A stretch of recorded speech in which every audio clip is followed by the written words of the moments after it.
now and press the bell icon. Never miss an update.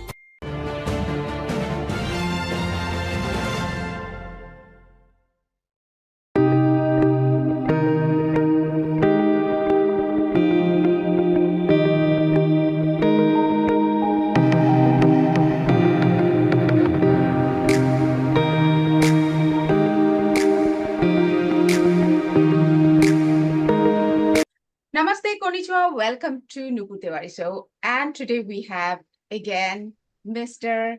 Tuhin Sinha, and he is a best-selling author. Not only that, he's the national spokesperson of BJP. Mr. Sinha, welcome to the Nupur Tiwari Show. Thank you, Nupur. Thank you. Great to be on your show again. Thank you. Thank you for making time. And without wasting much time, definitely, you're every day on the TV discussing all those things. So definitely, हमारे जो viewers है और सब लोग जानना चाहेंगे कि 2024 election, Modi weaker or stronger? आपके हिसाब से आपको क्या लगता है? Stronger, much stronger than ever before. Why is that? देखिए ये पॉडकास्ट इसलिए भी महत्वपूर्ण हो जाता है क्योंकि देखते देखते 100 दिन पूरे हो रहे हैं 4 जून के बाद। जो हमेशा से जो पेसिमिस्ट होते हैं देश में राहुल गांधी की तरह, वो हमेशा से कह रहे थे कि मैंडेट आपके लिए नहीं है। 100 दिन पूरे हो रहे हैं और आप उपलब्धियां देखिए। दोनों रूस और यूक्रेन, इटली के प्रधानमंत्री, विश्व का एक बड़ा समूह ये मानता है कि केवल भारत, मोदी जी के नेतृत्व में भारत ही क्षमता रखता है विश्व में शांति लाने का। And today India is taking the lead now in resolving the crisis between Russia and Ukraine. So look at the credibility which India is gaining every day under Prime Minister Modi. Is that the sign of a weak government? When Modi ji travels to Singapore, he pitches India as the alternative, as an alternative supply chain network for the world. And why is that happening? Because of the impetus which the government provides every day to semiconductor manufacturing in India, which is going to be a game changer in the years to come. Which are the states which are taking the lead? Maharashtra, Assam, and a few of the other BJP-led or NDA-led governments. And which are the governments which are destroying India's economy?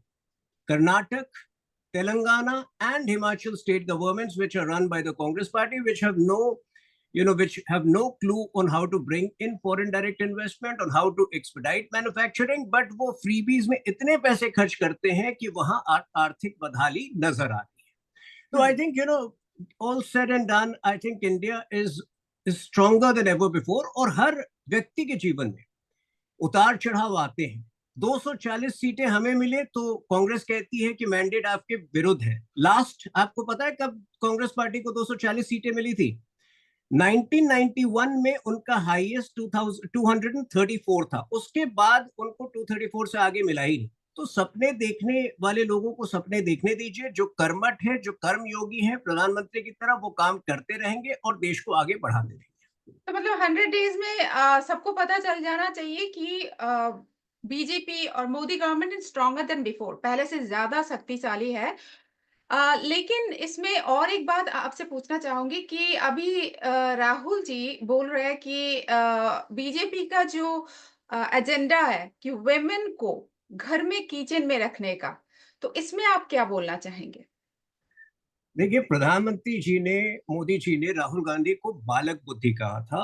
मुझे लगता है he was being extremely kind, because जैसे जैसे हर रोज मैं उनको सुनता हूँ, उनकी बातों में इतनी विकृति है, इतनी परवर्जन है कि मुझे लगता है, आज मैं जिम्मेदारी के साथ कह रहा हूँ कि राहुल गांधी इस देश के लिए बहुत बड़ा खतरा बन चुके हैं। इस देश में शांति के लिए, इस देश को आगे बढ़ाने से रोकने में सबसे बड़ा अगर कोई प्रयास कर रहा है अवरोधक बनने का, स्पीड ब्रेकर बनने का, तो राहुल गांधी का।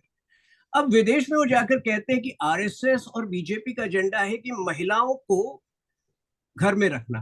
क्या यही कारण है कि हमने जो 39% सैनिटेशन कवर था 2014 में, आज वो 100% है। हर घर में जो है शौचालय है, जिससे कि महिलाओं का सबसे ज्यादा समय बचता है, उनकी सेफ्टी बढ़ती है और वो पढ़ाई लिखाई के लिए दूर दूर तक जाती हैं।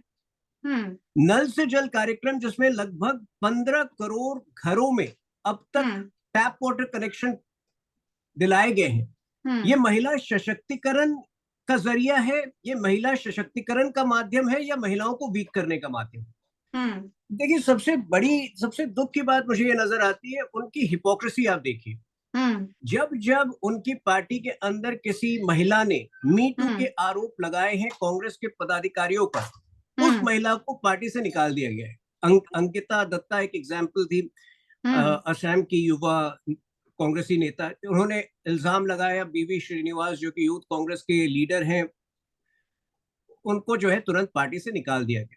अभी केरल में एक महिला ने आरोप लगाया, मी टू एलिगेशंस केरल की कांग्रेस पार्टी पर, उसको पार्टी से निकाल दिया गया। मोईद खान एक समाजवादी पार्टी का नेता, जो कि एक 12 वर्ष की लड़की को, पिछड़े वर्ग की लड़की को अयोध्या में उसका बलात्कार करता है हफ्तों तक, उस पर राहुल गांधी चुप्पी साध लेते हैं।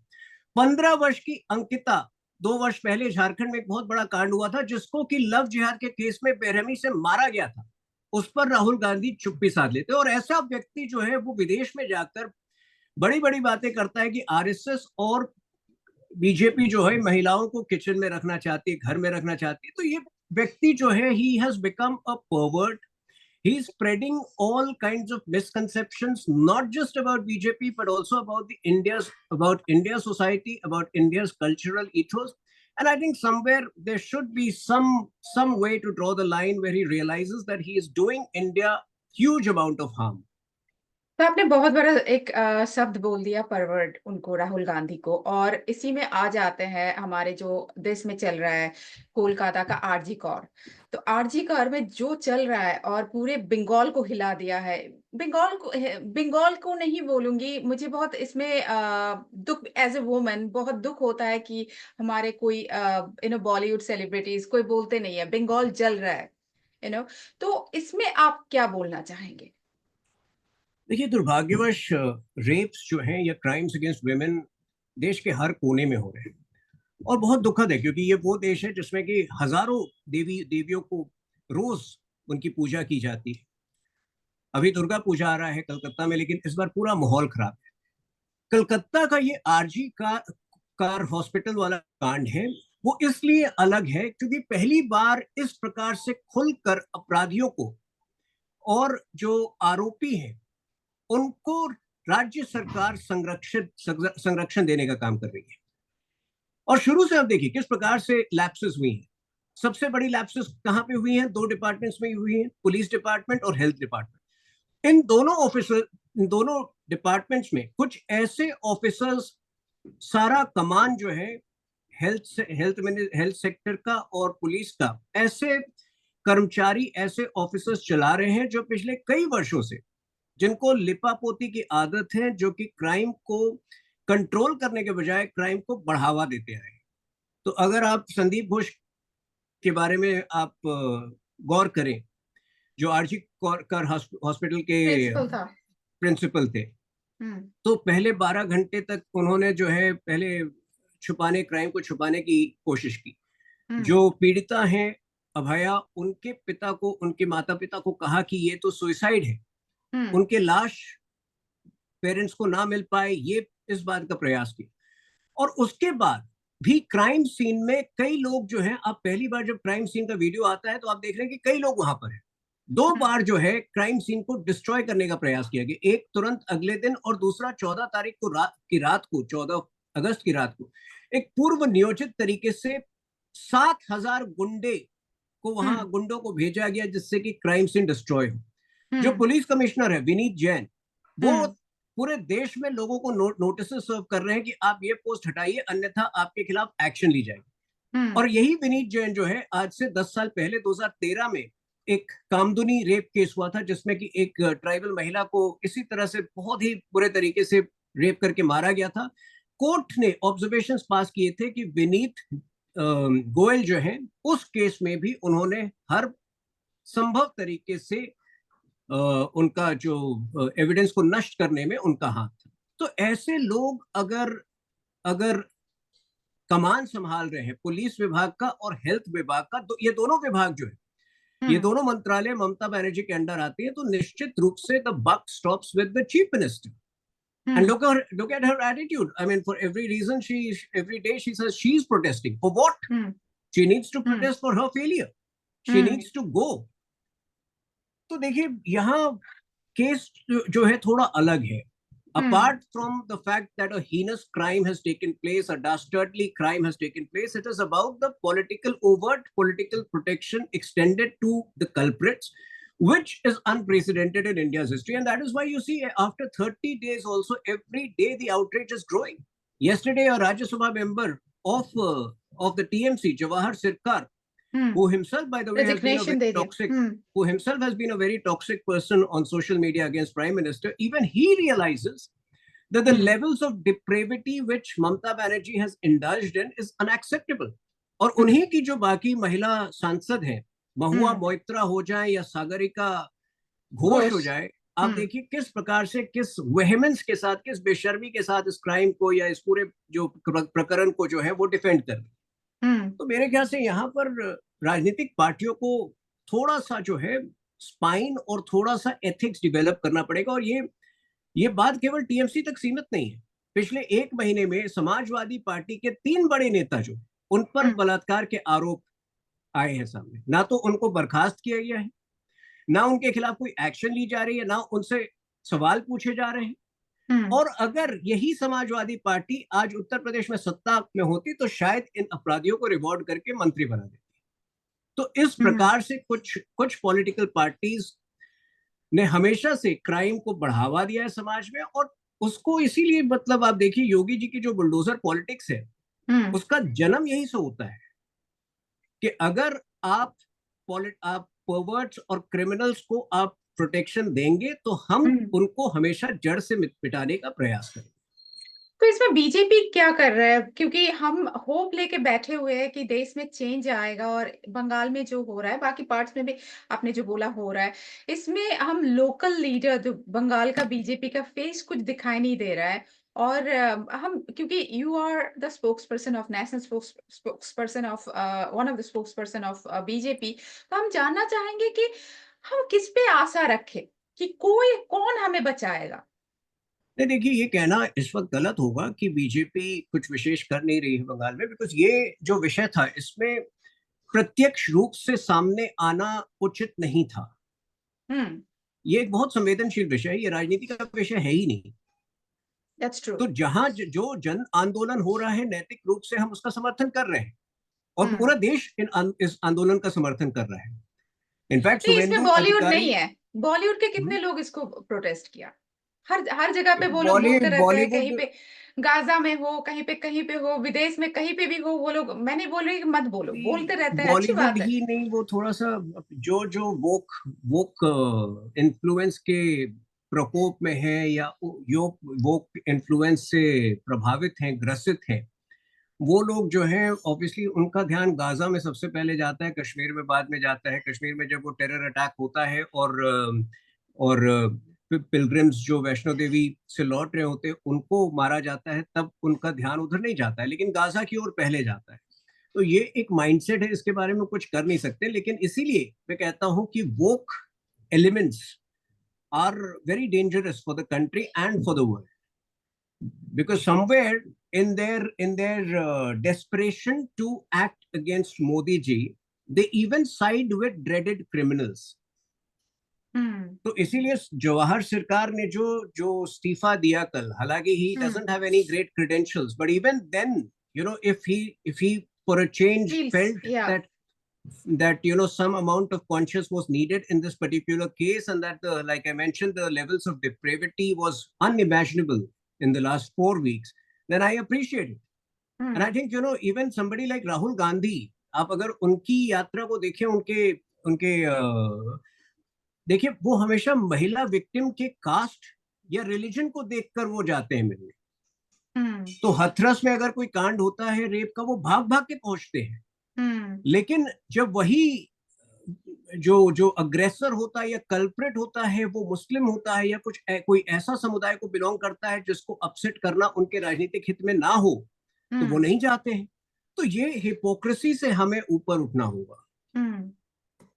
तो आपने कास्ट की बात अगर लेके आए तो कास्ट सेंसस जो ऑपोजिशन जो डिमांड कर रहा है उसके उसके बारे में आप क्या बोलना चाहेंगे कि कास्ट के इवन राहुल गांधी ने ये बोला कि मिस वर्ल्ड दलित से नहीं हुए, मतलब कुछ ऐसे कमेंट भी आए हैं उनसे जो लोग जिसके देखिए, ऊपर बहुत सारे लोग हंस रहे हैं। आरएसएस ने भी इस बात पर अपना स्पष्टीकरण दिया है।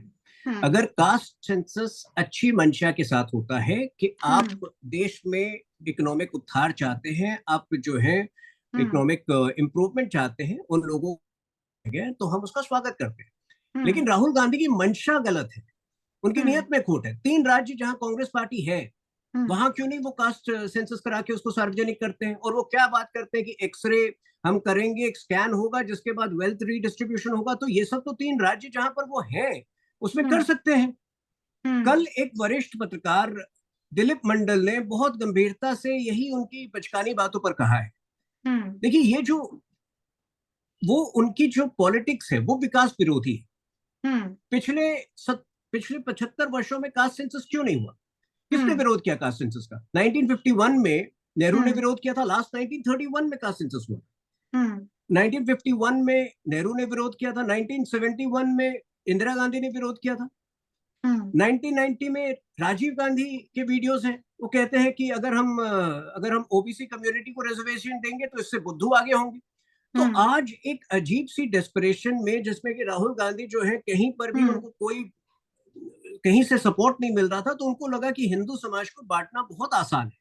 हम्म तो इस मंशा के साथ जब आप कास्ट सेंसस डिमांड करते हैं तो इस विभाजनकारी मानसिकता का हम विरोध करते हैं। मैं आपको एक एग्जांपल दे रहा हूं। हम्म अभी आर्मी ने एक बेहतरीन स्कीम लाया, अग्निवीर। हम्म अब अग्निवीर स्कीम जो है that is in keeping with the best practices world over, जिसमें एक सर्टेन परसेंटेज जो है 1/3 परसेंटेज को अब्सॉर्ब कर लिया जाएगा पूरी तरह आर्मी में। बाकी will be, they will have the option to retire. Hmm Most of the competitive armies in the world operate in this manner, hmm purely to enhance or to optimize the efficiency of the working of the army. हम्म लेकिन उन्होंने जो बातें कही और जिस प्रकार से army को जातिगत तौर पर बांटने की कोशिश की, एक स्पीच उन्होंने दिया था 12 मई को, जिसके बाद इलेक्शन कमीशन ने भी विरोध जताया था। उन्होंने कहा था कि इस देश में हम, मोदी जी ने एक ऐसा सिस्टम ला दिया है जिसमें कि ब्राह्मण जो है वो आर्मी के बड़े ऑफिसर बनेंगे, और जितने शहीद होंगे वो अग्निवीर या छोटी जाति से होंगे। तो जो व्यक्ति अपने निजी स्वार्थ के लिए आर्मी तक को जातिगत तौर पर बांटने के लिए तैयार है, वो व्यक्ति निश्चित रूप से देश के विरुद्ध काम कर रहा है। हम्म आर्मी जैसी इंस्टीट्यूशंस में मैं आर्मी को देवता मानता हूं, इस देश का रक्षक मानता हूं। हम्म और क्या आप भगवान, आप अपने देवता की जाति पूछते हैं? अभी आपने कहा कि वो मिस इंडिया कंपटीशन में कौन किस जाति से, आप सोचिए कितनी, मतलब जब मैं वर्ड यूज करता हूँ विकृत, एक 54 वर्ष के पुरुष का अब यही काम रह गया है कि 21 वर्ष की महिलाओं का ब्यूटी कॉन्टेस्ट में जाकर यही सोचे कि ये महिला कौन से कास्ट की है, कौन से समाज की है। आपने लास्ट मूवी कौन सी देखी थी? मैंने आपने, हाँ, हिंदी मूवी कोई सी भी कौन सी मूवी देखी थी? अभी मैंने एक सीरीज देखी जो मुझे बहुत डिसअपॉइंट किए, वो हाईजैकर अ, जो जिसके ऊपर चर्चा हो रही है। तो आपने अ, देखने से पहले सुनिश्चित किया कि जो रिप्रेजेंटेशन है कास्ट और क्रू में, वो 50% जो है वो बैकवर्ड कास्ट, और सबको एडिक्वेट रिप्रेजेंटेशन मिला है कि नहीं? नहीं, ये तो कोई तो नहीं करते, मैं क्यों तो करूं, मतलब हम दिस इज किस, समथिंग एक या बेस्ड एक ऑन एक्टिंग। एक समाज के तौर पर हम किस ओर जा रहे हैं? क्या हम स्कूली बच्चों को अब बताएंगे कि देखो, जो व्यक्ति तुम्हारे पास बैठा है वो इस जाति का है, और अगर तुम 5 दोस्त बनाओ तो पांचों जो है अलग अलग जाति के हो? क्या हम ये बताएंगे अपने बच्चों को? तो मतलब आप जो बोलना बात, चाहते हैं को हमारे समाज को बांट रहे हैं। पार्ट ही नहीं रहे हैं, मतलब देखिए, they are working on a balkanisation plan. अभी विदेश गए हैं और विदेश में बहुत सारे जो है कॉन्स्पिरेसी थियरीज चल रहे हैं। उन कॉन्स्पिरेसी थियरीज को मैं बहुत ज्यादा गंभीरता से इस वक्त उस पर चर्चा नहीं करना चाहता हूँ, हम्म लेकिन उनका हर विदेश दौरा जो है वो संदेह के दायरे में रहा है। हम्म अभी भी एक बांग्लादेश के पत्रकार हैं, शायद आपने उनको फॉलो भी किया हो, सलाहुद्दीन, शोएब सलाहुद्दीन, जिन्होंने पिछले 5-6 हफ्तों में बहुत गंभीर आरोप राहुल गांधी पे लगाए हैं। जुलाई के महीने में वो इंग्लैंड गए थे, वहां उनकी मुलाकात जो है खालिदा जिया के बेटे से हुई, और मैंने डिमांड किया था कि कम से कम आकर आप बताइए तो मुलाकात हुई नहीं हुई, क्या चर्चा हुई। तो जब भी वो विदेश जाते हैं, उनके जो विदेश में मीटिंग्स होते हैं वो संदेह के दायरे में होते हैं। तो anyway that is a different point, but yes, BJP and most of India will not allow some of these disgruntled elements to divide the country on the basis of caste, because that is a direct attack on the consolidated Hindu vote and the consolidated Hindu Samaj. तो जब योगी जी ने कहा था, एक तरह से caveat या एक कॉशनरी नोट साउंड किया था कि बटोगे तो कटोगे, तो उन्होंने ये बहुत स्पष्ट कर दिया है कि ये जो विभाजनकारी मानसिकता है राहुल गांधी से, कि इससे देश को थोड़ा सा सावधान रहने की जरूरत है। तो आप जब विदेश की बात कर रहे हैं, तो अभी मोदी जी का विदेश का जो दौरा चल रहा है, तो उसमें हम जानना चाहेंगे मोदी 3.0 के जो फॉरेन पॉलिसीज है उसके बारे में। देखिए, सबसे पहले मोदी जी का दौरा जो था वो रशिया का था, और पुतिन और उनके संबंध जो है बहुत अच्छे संबंध है। हाँ। उन्होंने पुतिन के साथ बैठकर कहा था कि ये युद्ध का युग नहीं है, this is not the era of war. ये कोई विश्व का कोई भी नेता नहीं कह सकता। और उसके ठीक एक महीने बाद ही surprise the world by visiting Ukraine, and somebody was telling me that from Poland, where he traveled to when he traveled to Ukraine, the train journey takes about 12 hours, 11 to 12 hours. तो मोदी जी ने वो train यात्रा वहां की। You can imagine that in a war zone, and given the kind of stakes involved, it was a very risky, very dicey proposition. लेकिन आप देखिए कि किस प्रकार से आज पूरा विश्व, whether it is Meloni, whether it is even Putin, are in sync when they say that India is in the best position to negotiate and bring a solution to the war between Ukraine and Russia. So that speaks volumes. That speaks volumes for India's engagement, the kind of trust which India enjoys. आज से 3 वर्ष पहले Covid के दौरान quad का गठन हुआ था। 4 countries got together, वो भी इंडिया के पहल पे हुआ था। India, US, Japan and Australia got together. The idea was to bring the more robust economies, which also fundamentally and unflinchingly believe in the ethos of democracy. It was the idea of Mr. Abe, actually. The original idea was Mr. Abe's idea. But yes, you are right. तो ये भी जो है, आप सोचिए, इसमें एक subtle message भी था। ब्रिक्स का एक ऑल्टरनेटिव हम तैयार कर रहे थे, but we did not disassociate ourselves with BRICS. So from the time of non-aligned movement of Nehru, which was largely unproductive for the country, which everybody realizes right now, to a time when under Prime Minister Modi, we are indulging in multi-engagement with a lot of nuancing, with a lot of pragmatism, where we enjoy everybody's trust, where we ensure that India's interests are protected, and at the same time, wherever possible, we come forward and provide solutions to the world. So I think ये एक paradigm shift है मोदी जी के नेतृत्व में, जहां की हमने हर country से एंगेज किया है। Like he very candidly and very categorically said that we are on the side of peace. आप अगर पूछेंगे कि हम रशिया के साइड है या हम यूक्रेन के साइड है, तो हम दोनों के साइड ही नहीं है, हम पीस के साइड है। और हम पीस के side. Very strong sentence.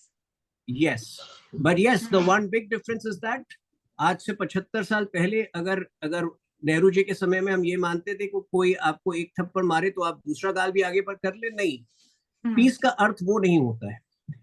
Piece को पाने के लिए कभी-कभी जद्दोजहद करना पड़ता है, and that is where we have neutralized Pakistan in the last 8 years.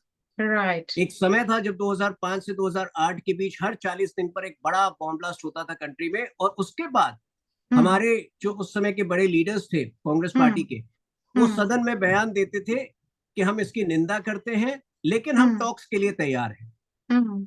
In the last 10 years, we have made it clear that talks and terrorism cannot coexist. तो ये कुछ बहुत बड़े डिफरेंसेस हुए हैं मोदी जी के नेतृत्व में फॉरेन पॉलिसी में. I think India is in a very assertive position while retaining the trust of almost all countries. Very, very rightly and very appropriately you said, but still I would like to ask you कि ये जो 10 साल में जो हुआ है और Modi 3.0 we have started.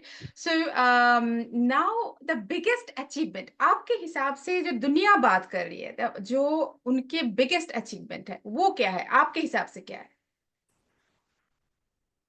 देखिए, इकोनॉमी, सिक्योरिटी और सोशल वेलफेयर, आपको इन तीनों चीजों को अगर आप मिला दें तो जिस तीव्रता के साथ, जिस गति के साथ भारत आज 5वें नंबर की इकोनॉमी बना है पिछले 10 वर्षों में, और अगले 2 वर्षों में 3 नंबर की इकोनॉमी बनने वाला है, that is one of the biggest achievements.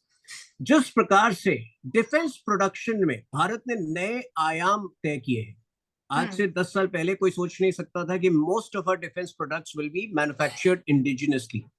आज सारे डिफेंस प्रोडक्ट्स भारत में ही मैन्युफैक्चर किए जा रहे हैं.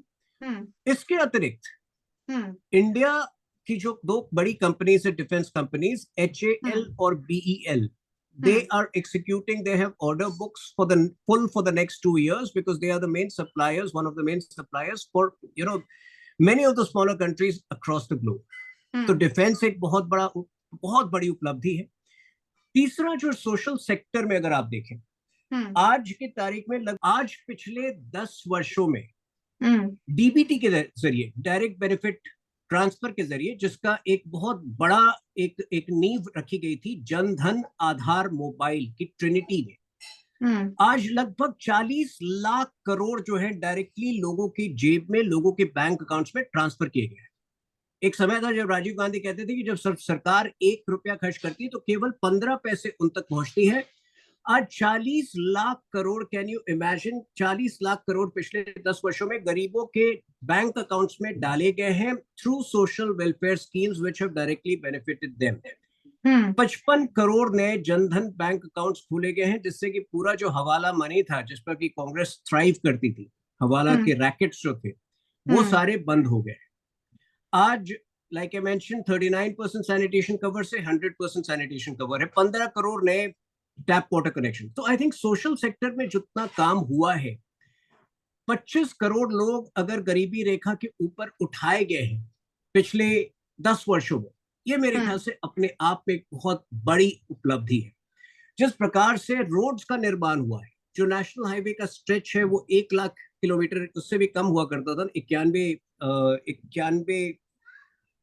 हजार किलोमीटर हुआ करता था उस समय 2014 में. आज 1.65 लाख किलोमीटर, कम से कम 800 किलोमीटर नए मेट्रो लाइंस, जिससे कि बड़े बड़े शहरों में, बैंगलोर में अगर आप जाएं, मुंबई में अगर जाएं, तो आवाजाही जो है, कम्यूटेशन बहुत मुश्किल था, वो आज 20-20 मिनट में you can travel from one part of the city to the other.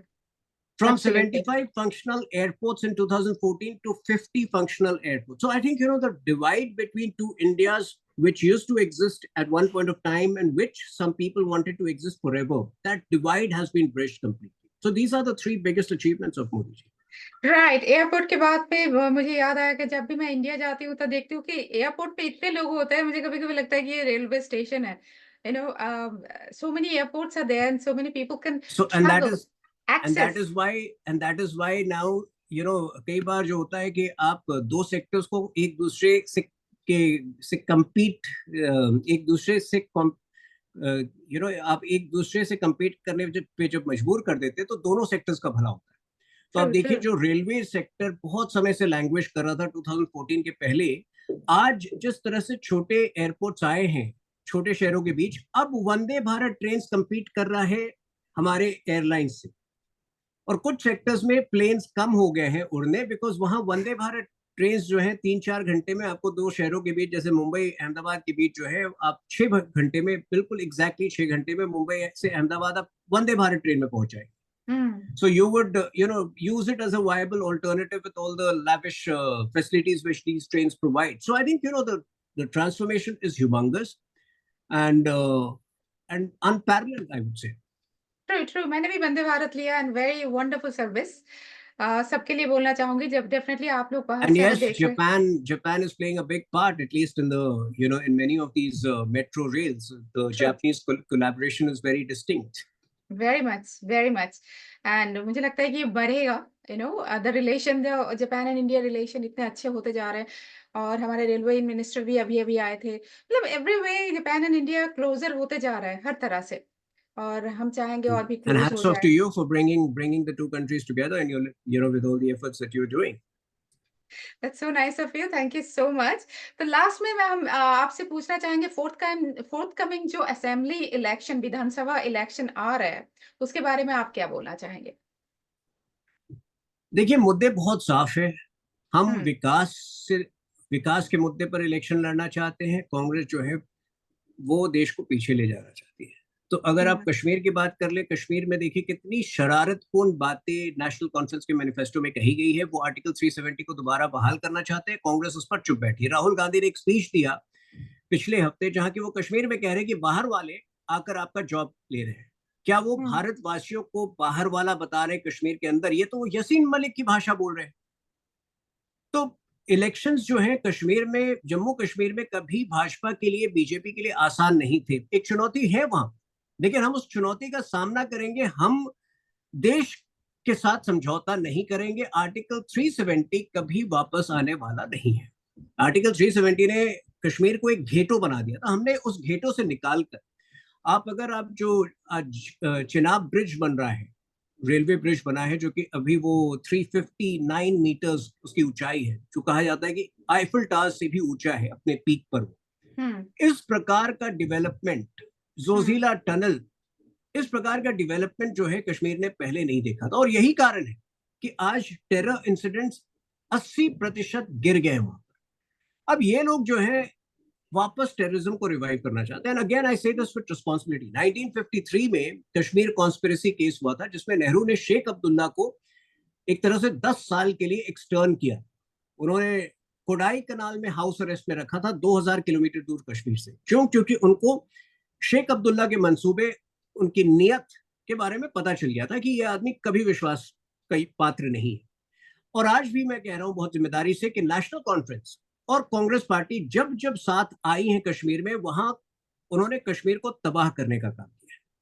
1986 में राजीव गांधी और फारूक अब्दुल्ला का अकॉर्ड हुआ, पीस अकॉर्ड। उसके बाद क्या हुआ? 1987 में उन्होंने इलेक्शंस रिग किया, और रातों रात जो एक सेपरेटिस्ट मूवमेंट था, वो एक हार्डकोर मिलिटेंसी का रूप ले लिया। अगले 3-4 सालों में पूरे कश्मीर में हिंदुओं की सफाई की।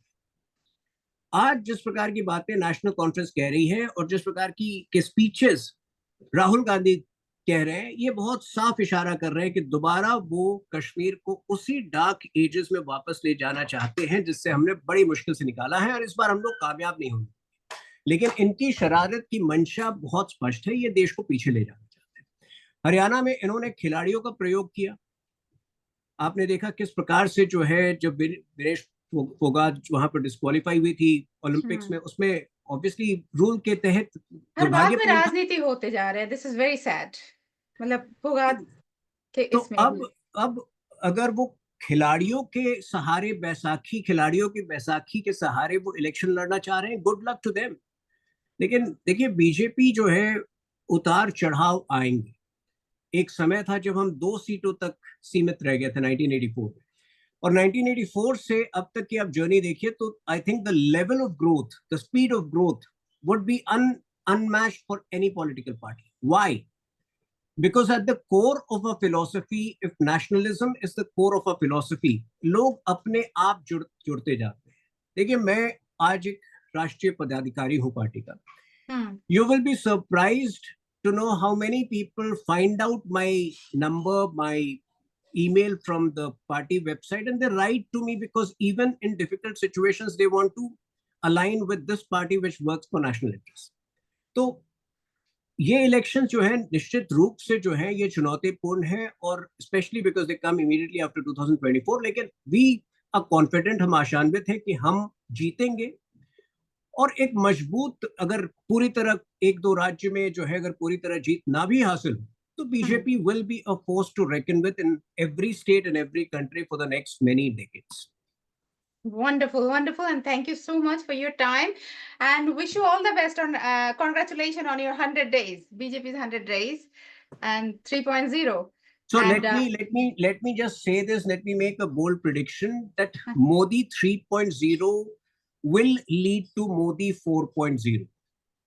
मैंने पिछले 20 वर्षों से मोदी जी को करीब से देखा है और मैं बहुत ही विश्वास के साथ कह रहा हूं कि he is going to bounce back in a very unexpected way.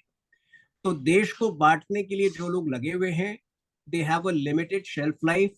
ऐसे लोग आते हैं जाते हैं, लेकिन जो देश हित के लिए काम करता है, जो भारत और जापान को नजदीक लाने के लिए काम करता है, जो भारत को विश्व बंधु बनाने के लिए काम करता है, वो लंबी पारी अभी भी उसकी बाकी है। और आप आने वाले समय में देखेंगे एक वक्फ बोर्ड को लेकर एक बहुत बड़ा अमेंडमेंट एक्ट भी आने वाला है।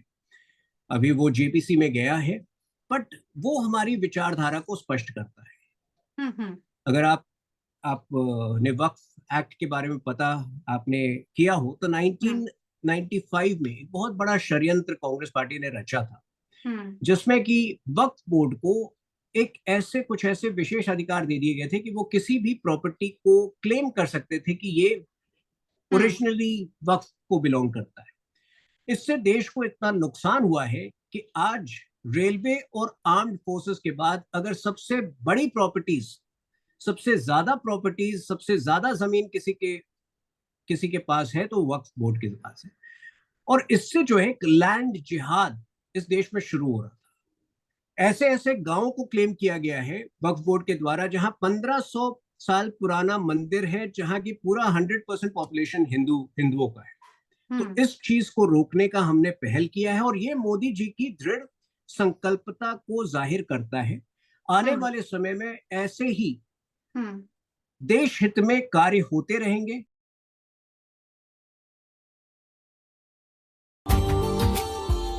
Subscribe now and press the bell icon. Never miss an update.